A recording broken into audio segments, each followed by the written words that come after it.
अस्सलाम वालेकुम नाज़रीन, मैं वली रईस एंटरटेनमेंट की तरफ से एक बार फिर आपकी खिदमत में हाजिर हूँ। नाज़रीन, मैं आज आपको माजी में ले जाऊँगा। माजी में यूँ कि हमारे पाकिस्तान में मुख्तलिफ़ स्टूडियोज़ थे, कराची में, लाहौर में, और कराची का जो स्टूडियो था ईस्टर्न स्टूडियो एक बहुत बड़ा स्टूडियो था। यहाँ ऐसे ऐसे फ़नकार उन्होंने जन्म लिया जो पाकिस्तान के समझ लो कि क्रीम आर्टिस्ट बन गए। या मूसीकारों को लो, डायरेक्टरों को लो, राइटरों को लो, अदाकार तो पाकिस्तान के सबसे प्यारे, सबसे खूबसूरत, सबसे अच्छे जो आर्टिस्ट थे वो ईस्टर्न स्टूडियो ने ही पैदा किए। उनकी नज़रों से मोहब्बत का जो पैगाम मिला, अभी ढूंढ ही रही थी तुम्हें नजर हमारी। अकेले न जाना, मोहब्बत के दिए जला लो, वफा के गीत गुनगुना लो। हीरान दिला बेदारा आराम दिल जिंदा जाने का राशा राशा खुशी मैदान है सलगंग राले रूह मेरा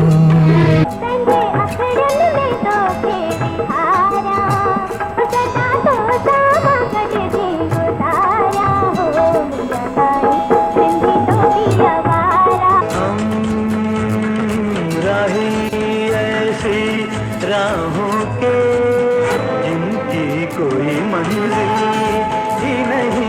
सिस्टर, खानदान की इज्जत और डैडी की वकार के खातिर आपने अपनी जबान पर खामोशी की मोहर लगा दी, लेकिन इस खामोशी के पीछे छुपा हुआ तूफान आपकी जिंदगी बर्बाद कर देगा। देख ले एक नजर कितना जख्मी है जिगर।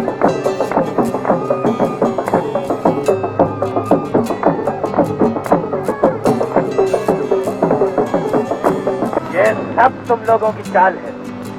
इस तरह तुमने अपने लालची और खुशामदी सर बेगैरत बनकर इन गोरों के सामने झुका दिया है। तुम चाहते हो कि हम भी झुका दें? मगर बॉस, गुस्से में आकर राखी को जज्बात के हवाले न करो। बहादुरी के जोश में आकर तुम अपनी खानदानी रिवायत को मत भूलो। क्या तुम्हें याद नहीं कि तुम्हारे बाप दादा सर से कफन बांधने से पहले खानदान की इज्जत को किसी महफूज मुकाम से पहुंचा दिया करते ताकि उसके बाद ईस्टर्न फिल्म स्टूडियो साइड में वाक़िया था। ये 1953 में कोलंबो प्लान के तहत वजूद में आया और मशीनरी बाहर से आई। सबसे पहले ये हारून फैमिली के हवाले किया गया था। हारून फैमिली ने सबसे पहले इसके सारे इंतजामात A.G. मिर्ज़ा के हवाले किए। कुछ अर्से तक उन्होंने बखूबी ईस्टर्न स्टूडियो को बहुत अच्छी तरीके से चलाया। उसके बाद फिर ये दोबारा हारून फैमिली के हाथ चला गया, लेकिन बाद में उसकी वो देखभाल नहीं हो सकी। इस वजह से तो कभी ग्राफ इसके नीचे जाता गया, कभी ऊपर, कभी नीचे, कभी ऊपर। लेकिन सईद हारून साहब जो कि खुद भी एक सियासी लीडर भी थे, एक सियासी समाजी शख्सियत भी थे, लेकिन उनका शौक़ था फिल्म इंडस्ट्री के साथ। उन्होंने कोशिश ये की कि ईस्टर्न स्टूडियो आबाद रहे और अक्सर व बेशतर वो आर्टिस्टों को माली मदद भी करते थे और कुछ फिल्में भी उन्होंने प्रोड्यूस किए। और जहाँ देखा कि प्रोड्यूसर यहाँ पे ज़रा सुस्त है तो वहाँ उनकी माली मदद भी की। और अक्सर व बेशतर तमाम प्रोग्राम जितने होते थे, फिल्मों की ओपनिंग की, फिल्म एवार्ड तकारीब, जहाँ ऐसे तकारीब होते थे वो सईद हारून साहब वो मौजूद रहते थे। तो लेकिन जब सईद हारून का इंतकाल हुआ तो पूरा स्टूडियो सब लोग के वीरान हो गया। सब लोग एक किस्सा ख़त्म हो गया। ईस्टर्न स्टूडियो किस्सा पारीना बन गया, एक कहानी ख़त्म हो गई।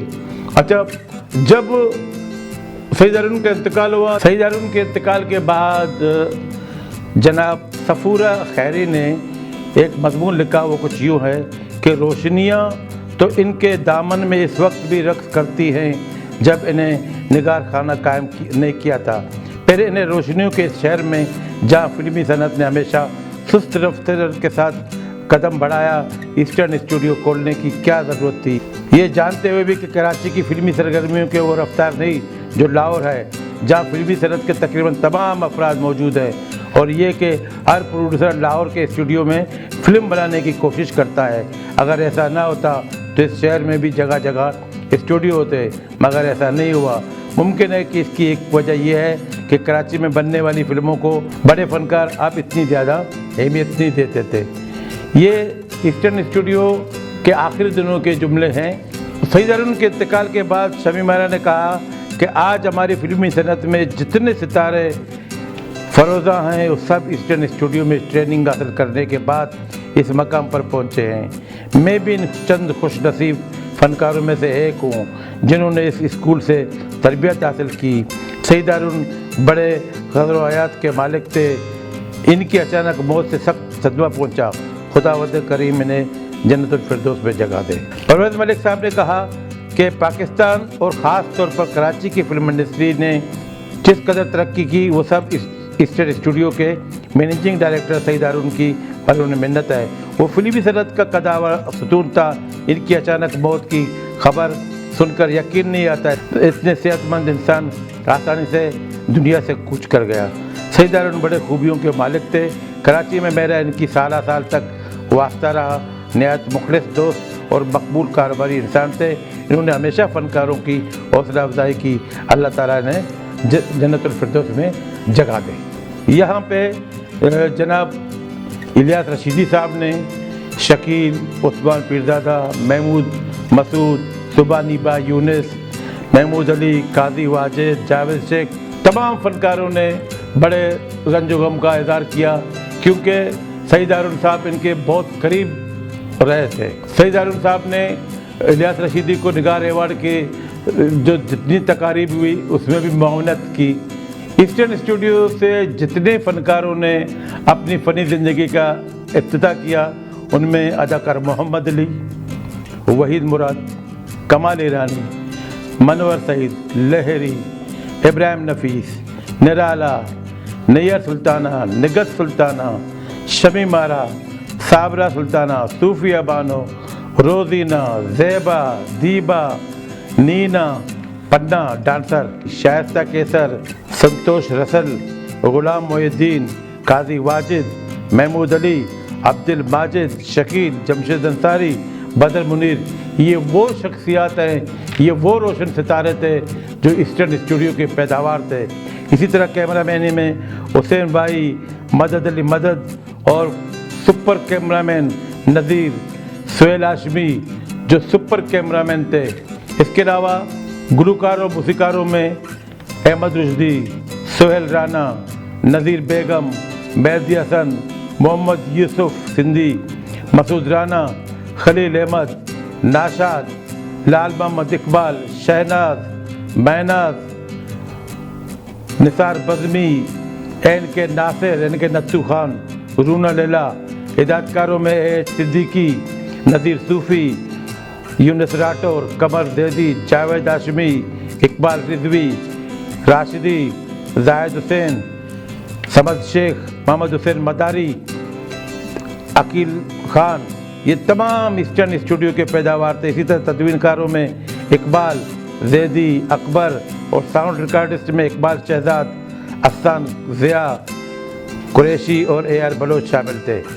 ये तमाम वो फ़नकार थे जो अगर इनको हम बिल्कुल ही निकाल दें, तारीख से निकाल दें, तो पाकिस्तान फिल्म इंडस्ट्री का वजूद कायम नहीं रह सकता। ये वो आर्टिस्ट थे जिन्होंने पाकिस्तान में या कराची में फ़न की खिदमत की और जब तक ज़िंदा रहे ये फ़न की खिदमत करते रहे जिस तरह सईद हारून साहब करते थे। सईद हारून को फिल्मी सनत में कितने लगाव था इसके लिए तो ईस्टर्न स्टूडियो की एक एक इंच गवाह है। इसके साथ ही वो सहाफ़त को भी सेहतमंद देखने के बड़े आरज़ूमंद थे।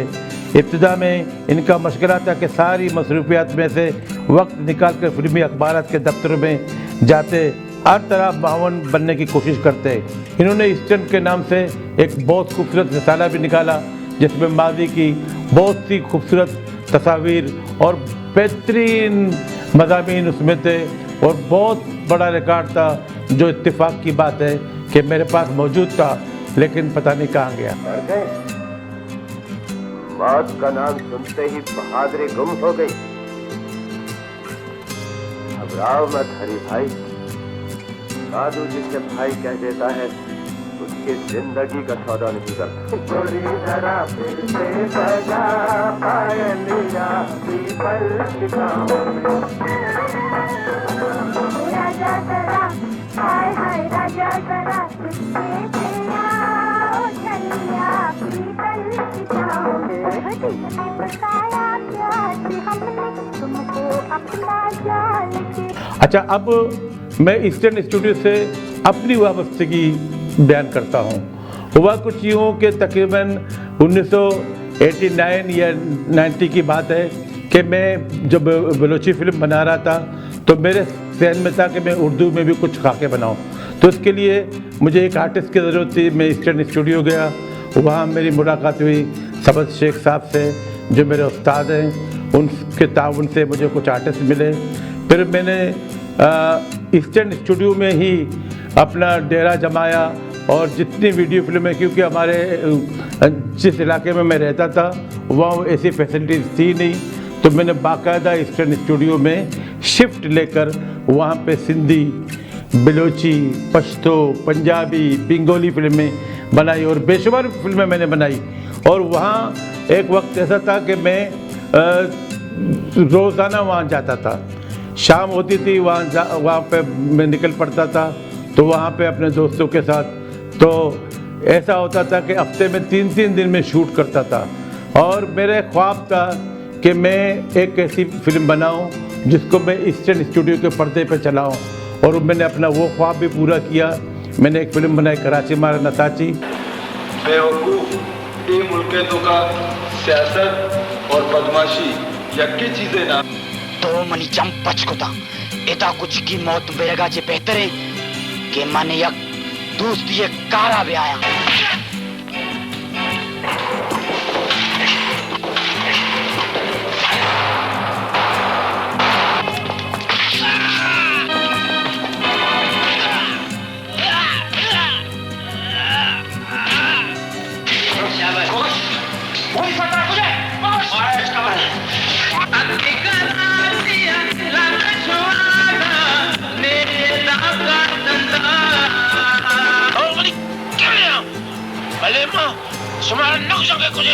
मैंने ईस्टर्न स्टूडियो के पर्दे पर प्रोजेक्टर के ज़रिए वो चलाया और उसके मेहमान ख़ुसूसी थे जनाब जान मोहम्मद साहब। इसी तरह मैंने बहुत सी ऐसी फिल्में नाइट में भी शूट की।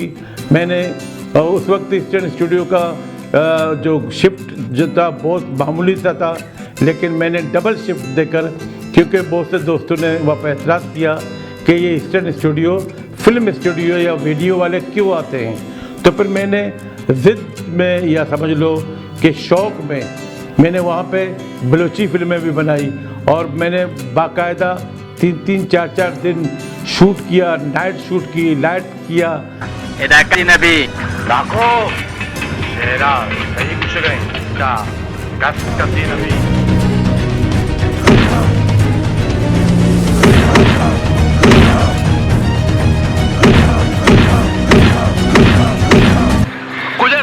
अमी बिसम शूटिंग कर रहा होगा हूँ। बताओ रोल कैसा है? जमींदार है, नौकर है, कैरेक्टर है। अमी बिसम साइड हीरो। नाम चाहिए फिल्म नाम? फिल्म में नाम है कसी नबी। अरे ये तो चाहिए कुछ गए। अरे बेवकूफ, तो ही चाहिए को अल्लो वारा मुझे वापस चार गया था पूरा जल्दी कशी प्यार से लता बिजी इधरों मतलब ही संगता वक्त इस तरह कसकसी कारा ने कार कभी हरा तिब्बत कुशा। और इसके सबूत मैं आपके सामने में पेश करूंगा। वे बहुत से मैंने गीतमाला बनाए।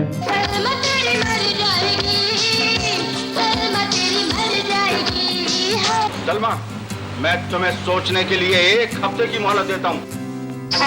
इन हीरोइनों पर खुदा की मार, इनकी वजह से तो हमारा धंधा ही चौपट हो गया।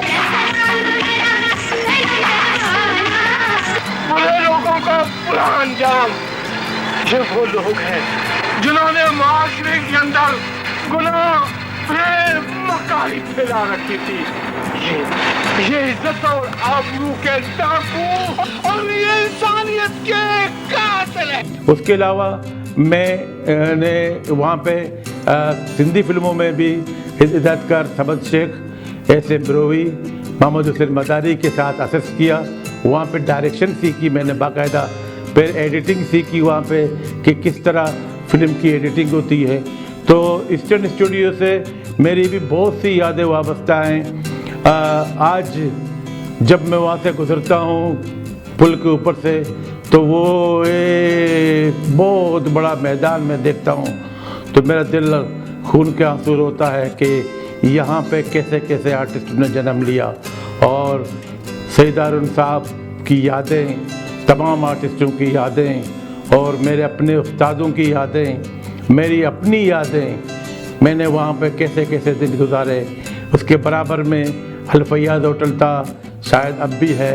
तो वहाँ पे बहुत से दोस्त ऐसे थे कि वहाँ पे जाके अल फैयाद होटल में बैठकर ही फिल्में बनाते थे।